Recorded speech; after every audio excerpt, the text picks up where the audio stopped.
UK insurers are preparing for the loss of passporting rights in a post-Brexit scenario.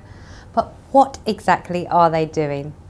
I'm Yvette Essen for AM Best TV, and I'm joined by Catherine Thomas, Senior Director of Analytics, to talk about what companies are doing.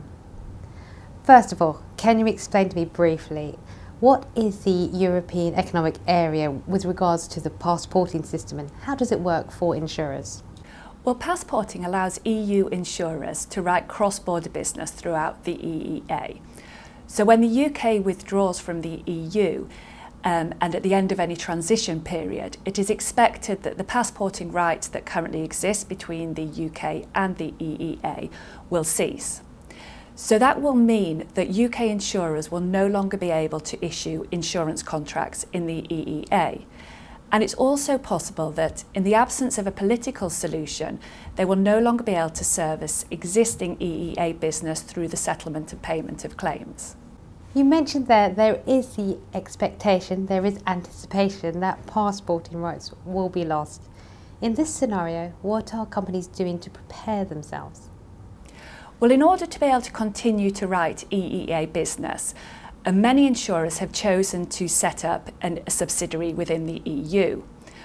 Meanwhile, small insurers that don't necessarily have the resources to create an additional company have formed relationships with local carriers that will be able to front business for them.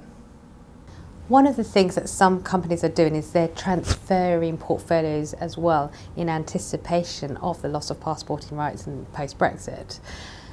These Part 7 transfers, how are they progressing at the moment, and are they likely to be going through in time for Brexit?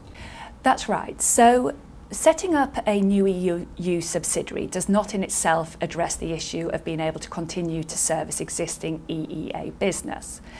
And although it's both the hope and expectation of the insurance industry that there will be a political solution to this problem, insurers are putting contingency plans in place.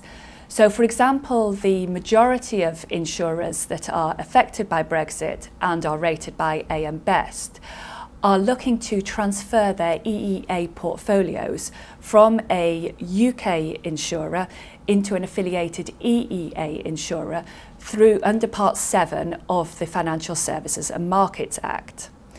Now, I think it's probably worth saying that the Part 7 transfer process is both time-consuming and expensive. It's subject to considerable regulatory scrutiny and court approval. So it's likely that a number of these transfers will not be complete by the end of March 2019. And a transition period will be required in order to give these transfers time to complete. AM Best has published a briefing looking at contract continuity and passporting rights post-Brexit. That report can be found on ambest.com. For AM Best TV, I'm Yvette Essen.